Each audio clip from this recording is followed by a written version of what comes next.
So ito guys, demo natin kung paano magbukas ng parameter settings ng controller ng MCS 1204GL, no? So ito po yung controller niya, medyo maninibago lang tayo kasi mukha siyang Dixel, no? So paano ba i-change yung temperature, no? Simulan natin sa set.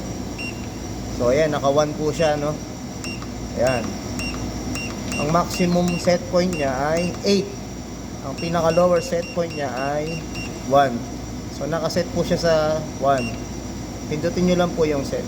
So paano mabuksan yung parameters natin, no? So tingnan po natin maigi. Long press yung set, lalabas yung, kita nyo po ba? Ayan, PA. So pindutin nyo po yung arrow up. Long press nyo, may password po siya. Password po niya ay hanggang makarating kayo ng 88 yan, set.